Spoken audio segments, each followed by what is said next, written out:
tout le monde et bienvenue sur la chaîne de Poudlard Anima. Je vous retrouve avec mon petit café pour vous faire le 5e book haul de la chaîne. Enfin, j'ai envie de dire, parce que ça doit faire des semaines, voire des mois que je suis censée tourner ce book haul. Et qu'encore une fois, il est indécemment long. Alors je ne sais plus exactement à quand remonte la dernière fois où j'ai tourné un book haul. Ça devait être fin octobre, début novembre. Donc, j'ai mis tous les livres que j'ai reçus, achetés, en général, depuis lors, sauf quand même les livres que j'ai eus à Noël qui feront l'objet d'un book haul spécial Noël. Comme j'ai vlogué pratiquement tout le temps depuis, voire tout le temps en fait, depuis début novembre, et bien je pense que la majorité des livres vous les avez déjà vus si vous regardez les vlogs, mais pas tous. Il y a quand même quelques petites choses que je vous ai pas montrées. J'espère donc que vous avez préparé votre petite boisson chaude et que vous êtes bien installés, hein, parce que ça va être long. Le premier album que j'ai reçu juste après avoir tourné mon dernier book haul, il s'agissait de Le Garçon Invisible de Trudy Ludwig et Patrice Barton, que j'ai reçu de la part des éditions 2 et dont je vous ai parlé dans un vlog. C'est un album, tout petit album jeunesse qui fait une trentaine de pages, où en fait on va suivre un petit garçon à l'école qui a tendance à être un petit peu invisibilisé au sein du groupe, c'est-à-dire que comme il ne fait pas partie de ces élèves qui sont extrêmement agités ou au contraire extrêmement remarquables par leurs résultats scolaires, voilà, en tout cas vraiment les deux extrêmes, lui il est un petit peu au milieu et du coup vous savez qu'il se sent très invisible au sein du groupe jusqu'à ce qu'un petit garçon arrive à l'école et le remarque lui. Et en fait il y a un super travail de colorisation sur cet album, j'ai vraiment beaucoup aimé, c'est un super bon album à mettre entre les mains de tous les enfants, parce que autant les enfants qui sont dans ce cas là que les enfants qui au contraire font partie de ces enfants qui font partie des extrêmes entre guillemets, c'est super intéressant parce que justement peut-être que ça pourrait amener des réflexions dans leurs esprits. Et j'ai vraiment trouvé que c'était un super album, donc je vous le recommande vraiment, d'autant plus que vraiment les graphismes sont vraiment trop mignons. Et puis encore une fois, le travail de colorisation est hyper chouette, donc foncez. C'est le moment où on se rend compte que ça fait vraiment longtemps que j'ai pas fait de book haul. J'ai reçu The Bone Season de Samantha Shannon. Donc pareil, je vous en ai déjà parlé en vlog. Ça a été une très bonne lecture, The Bone Season, j'ai vraiment beaucoup aimé. J'ai trouvé que c'était un univers qui était assez complexe, assez dense. Je l'ai même trouvé plus complexe finalement que Le Prieuré de l'Oranger de la même auteure. Parce que du coup, ça se déroule dans les années 2050, 2059 exactement. Et on suit Paige qui est londonienne, mais dans un Londres, si vous voulez, un peu parallèle, ou en tout cas une évolution de la ville comme on ne la connaît pas actuellement, qui s'appelle Skion Londres. En fait, Skion, c'est une politique, un gouvernement général qui a pris le pas sur les gouvernements du monde en général.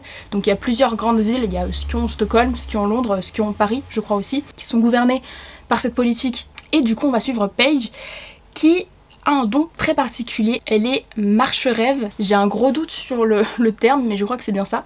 En tout cas, elle a vraiment un don très particulier et elle fait partie de la pègre. Elle est un peu sous le coup d'être arrêtée. Et c'est ce qui va arriver. Elle va se faire arrêter et elle va être déportée dans un espèce de camp très étrange avec des créatures très bizarres. Ça fait partie un petit peu des éléments très surprenants de ce roman. Et elle va essayer d'organiser une rébellion depuis du coup ce camp. Donc c'était vraiment une super bonne lecture, moi j'ai beaucoup aimé, j'ai trouvé quand même qu'il y avait un élément à la fin qui aurait pu prendre plus son temps, une romance, hein, voilà. Mais globalement c'est vrai que c'était très très sympa parce que très dense, très complexe, avec une super écriture, il y a de la bonne représentation, il y a des bonnes choses, c'est vraiment un très très bon roman et vous pouvez le gagner dans l'une de mes dernières vidéos, voilà.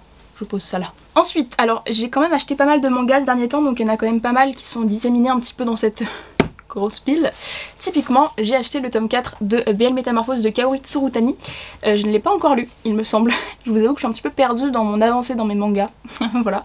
Donc, je vous en ai beaucoup parlé en vlog de cette saga. On va suivre ces deux femmes, donc une jeune fille et une personne âgée, qui vont se rencontrer dans les rayons d'une librairie et vont nouer une amitié très forte autour de leur amour des boys love. Et c'est vraiment un manga hyper cocooning, hyper doux, très très chouette sur la culture japonaise, qui se lit très très bien, donc c'est pareil, je vous le recommande, je vous en ai déjà beaucoup parlé, donc je ne vais pas tergiverser dessus. Dans la lignée des nouveaux mangas, je me suis également procuré le tome 4 de Magus of the Library de Mitsu Izumi. Donc si vous suivez la chaîne, vous savez que c'est mon manga préféré, Magus. Vraiment, j'adore ce manga, je trouve que c'est d'une excellence qui n'a pas de limite en termes de graphisme, en termes d'histoire, en termes de thématiques abordées. C'est juste du grand art, clairement.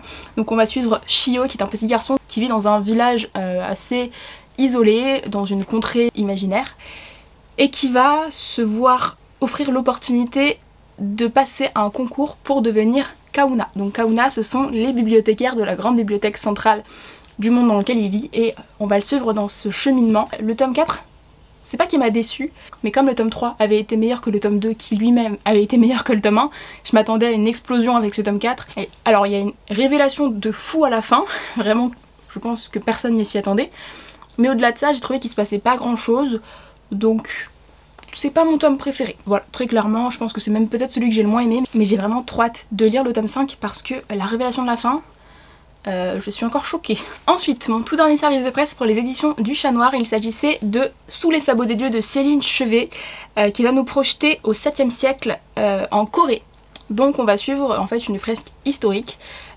Ça a l'air super intéressant, c'est un livre qui me fait vachement envie mais dans lequel j'ai pas encore pris la peine de me lancer. Voilà, j'en ai vu autant de bons avis que de mauvais avis. J'ai l'impression que ceux qui sont très fans de Céline Chevet l'ont adoré et que sinon les gens l'ont pas trop aimé. Voilà, donc on verra. Moi j'ai lu qu'un seul livre de Céline Chevet qui m'avait beaucoup plu, j'avais lu Les Chaînes du Silence, qui est pas du tout dans le même genre, puisque dans ce roman là on va retravailler le mythe du vampire, donc ça n'a strictement rien à voir. Mais je suis quand même curieuse de découvrir celui-là parce que j'avais vraiment trouvé qu'en termes de plumes, il y avait des très bonnes choses dans Les Chaînes du Silence, notamment pas mal de métaphores et d'utilisation de figures philosophiques qui étaient hyper intéressantes, donc je suis quand même curieuse de découvrir celui-là. Ensuite, en concours sur Instagram, j'ai gagné The Poppy War de R.F. Kwanj, je ne sais pas du tout comment ça se dit, c'est une auteure chinoise. Je crois que c'est l'une des premières fois, voire la première fois que j'ai un auteur ou une auteure chinois ou chinoise dans ma bibliothèque. Donc là c'est un livre en VO que j'ai gagné sur le compte Instagram de ma petite Mathilde, Mes Douces Lectures. Donc j'étais trop contente parce que c'est vraiment une saga qui a l'air de beaucoup plaire à tous les amateurs de fantasy. Donc je suis très curieuse de le découvrir. Ça se passe du coup dans un univers de fantasy qui ressemble assez à la Chine apparemment. Et on va suivre une jeune fille qui s'appelle Rin, qui va intégrer une sorte d'école militaire d'après ce que j'ai compris. C'est de la fantasy assez sombre apparemment, mais ça me fait super envie. Et puis juste la couverture quoi. Il est trop beau. Ensuite j'ai reçu Le Royaume assassiné d'Alexandra Christo. Et pareil, si vous suivez les vlogs, vous savez ce que j'en pense. J'ai détesté, clairement, j'ai pas du tout aimé. J'ai abandonné ce roman au bout de 100 pages. Ça ne m'a pas du tout plu, j'ai pas du tout aimé la plume, j'ai pas du tout aimé... alors je sais pas si c'est la traduction ou la plume. Il y a un peu des deux à mon avis. L'histoire ne m'a pas du tout embarquée, les personnages étaient détestables, je les ai pas du tout aimés. Donc j'ai décidé de ne pas me torturer le cerveau avec ce roman et je l'ai abandonné. Et comme The Bone Season, vous pouvez le gagner dans l'une de mes dernières vidéos. Au niveau de l'histoire, c'est une réécriture de La Petite Sirène, mais à la version sanglante, ou du moins c'était ce qui était vendu.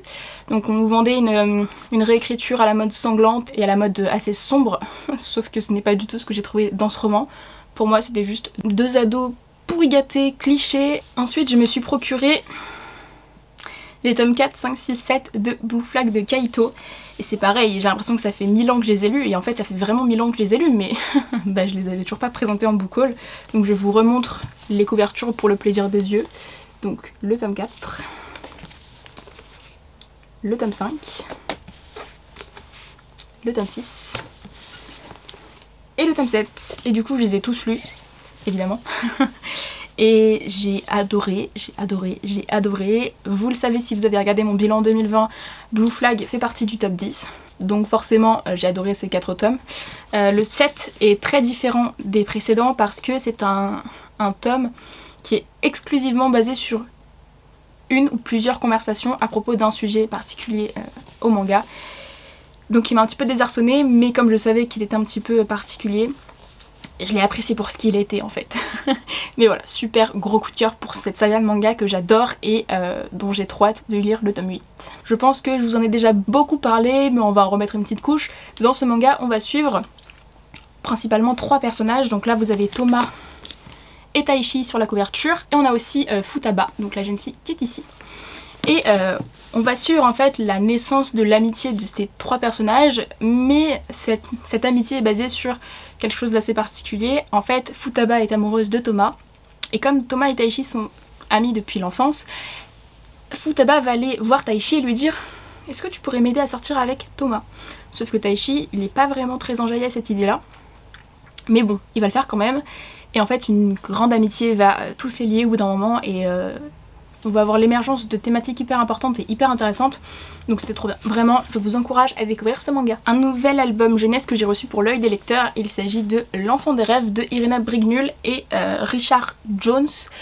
C'est un album très très beau qui parle d'adoption. Donc on va suivre, on va dire, l'évolution de la réflexion d'une petite fille qui a été adoptée et qui, au cours d'un voyage très coloré, peuplé d'animaux, va comprendre, va être amenée à avoir une réflexion très intéressante sur son adoption en fait.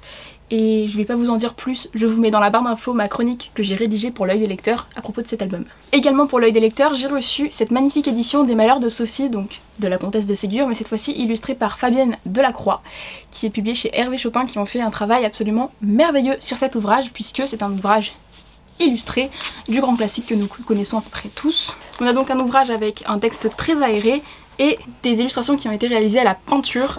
Donc j'ai adoré cette adaptation, c'était hyper chouette. C'est un ouvrage en hardback et je tiens à préciser qu'il ne coûte que 14,50 €. Pour un ouvrage de cette qualité là, clairement je pense que ça les vaut. Et encore une fois, je vous mets la chronique que j'ai rédigée pour l'œil des lecteurs dans la barre d'infos. Ensuite, j'étais hyper heureuse d'avoir reçu le tome 8.5 de Gardien de Cité Perdue de Shannon Messenger. Si vous suivez la chaîne depuis un petit moment, c'est-à-dire en fait depuis le début en fait, je vous avais fait une vidéo exclusivement sur Gardien de Cité Perdue et c'est la vidéo la plus vue de ma chaîne d'ailleurs. Elle était complètement incontrôlable cette vidéo, j'avais des commentaires tous les jours, enfin c'était terrible parce qu'il y a quand même un énorme fandom autour de cette saga clairement. Et alors le tome 8 m'avait beaucoup déçue, j'avais vraiment pas accroché, je m'étais faite violence en fait pour le terminer clairement. Mais ce tome 8.5, je lui donne tous mes espoirs parce qu'en fait c'est pas qu'un roman, c'est un guide de la saga. Sur les 500 premières pages, on a un guide, donc c'est-à-dire des illustrations, des recettes, des fiches personnages sur l'univers, et ensuite il y a 200 pages à la fin qui sont vraiment consacrées à la suite de l'histoire, donc après le tome 8. Ensuite j'ai reçu le tome 4 de la boîte à musique de JG et Carbone, donc toujours pour l'œil des lecteurs, et je suis trop contente d'avoir eu l'opportunité de le recevoir parce que c'est une saga de BD que j'adore. On va suivre une petite fille qui, à la mort de sa mère, va hériter de la boîte à musique de sa maman, et elle va découvrir qu'en fait dans la boîte à musique il y a un monde minuscule dans lequel elle va plonger et dans lequel elle va vivre plein d'aventures.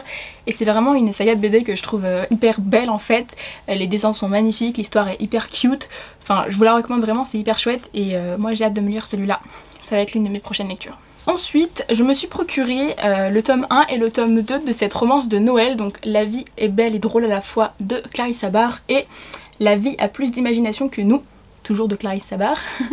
Et je les ai pas lus, je comptais les lire à Noël et puis finalement non, je ne les ai pas lus à Noël. Donc ma maman les a lus, elle les a beaucoup aimés.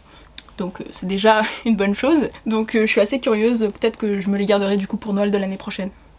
Je pense qu'on fera ça. Je suis allée dans un espèce de magasin de déstockage, vous savez ces magasins où les gens revendent des articles d'occasion et on peut les racheter pour rien du tout clairement. Je crois que chacun ont coûté 2 ou 3 €, donc clairement c'est une affaire. Donc tout d'abord, je me suis pris ces 3 magnifiques ouvrages. Donc tout d'abord, il y a Le Tour du monde en 80 jours de Jules Verne. Ces couvertures sont trop jolies. Ensuite j'ai pris Voyage au centre de la Terre, donc toujours de Jules Verne. De la même façon, cette couverture est magnifique. De toute façon, c'est les mêmes collections. Et je me suis procuré également 20 000 lieues sous les mers, toujours de Jules Verne. Et pareil, il est magnifique. Donc celui-là, je l'ai lu. C'est le seul des 3 que j'avais déjà lu, mais que je n'avais pas en ma possession parce que je l'avais lu au CDI au collège. Voilà. Donc je l'avais lu et j'avais beaucoup aimé. Oh, il est illustré. Je le découvre en même temps que vous. Bref, donc j'avais beaucoup aimé ce classique. J'avais mis du temps à le lire. Je me souviens que ça avait été assez compliqué. Mais dans l'ensemble, j'avais quand même beaucoup aimé et justement j'aimerais beaucoup agrandir mes connaissances dans les œuvres de Jules Verne. Et en dernier, j'avais également craqué pour cette très belle édition des 3 mousquetaires d'Alexandre Dumas. Alexandre Dumas, c'est l'auteur de mon classique favori de tous les temps, qui est Le Comte de Monte Cristo. Donc j'ai très hâte en fait de découvrir une autre de ses œuvres, même si je relirai Le Comte de Monte Cristo bientôt, clairement.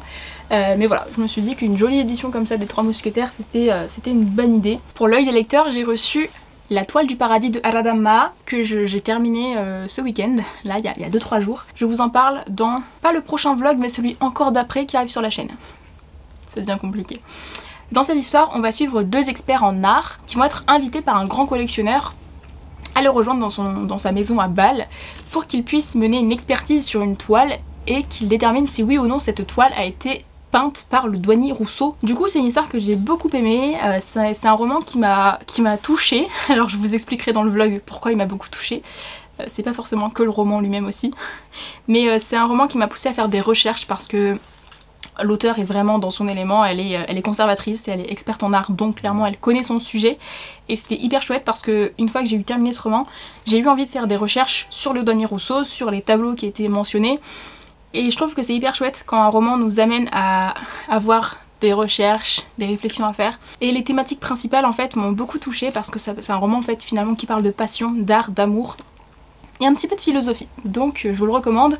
Mais je vous le recommande uniquement si vous êtes intéressé par la peinture. Si vous n'avez aucun intérêt pour cette thématique, elle est beaucoup trop prépondérante dans le roman pour que ça vous plaise, clairement. Ensuite, j'ai reçu le tome 2 de L'éveil de l'ombre de Tiphaine Levillain. Donc je vous ai parlé du tome 1 dans un vlog il y a peut-être 2 mois, je vous le mets ici. Donc je ne vais pas revenir dessus. Voilà, j'avais bien aimé le tome 1, c'était vraiment une bonne lecture avec des éléments un petit peu surnaturels qui étaient très sympas. J'avais bien aimé le travail de l'auteur au niveau de sa plume et de son univers, donc c'était très sympa, mais vous verrez dans le prochain vlog que j'ai encore plus aimé l'autre saga qu'elle est en train d'écrire qui est plus de la fantasy. On repasse au manga avec ce tome 7 de l'Atelier des sorciers de Kamome Shirahama que je n'ai pas encore lu. J'ai du retard dans mes mangas là un petit peu, hein, clairement. Donc l'Atelier des sorciers c'est une saga que j'aime beaucoup. On va suivre une petite fille qui vit dans un monde où on peut faire de la magie. Mais si on fait de la magie d'une mauvaise façon, eh bien des choses mauvaises arrivent, clairement. Et en fait, il va arriver que sa mère va être changée en pierre et un grand sorcier, donc Kiefré, va le prendre sous son aile pour lui apprendre la magie. C'est une saga de manga que j'aime beaucoup parce que j'aime beaucoup les graphismes, mais je dois quand même dire que l'histoire n'avance pas. Voilà.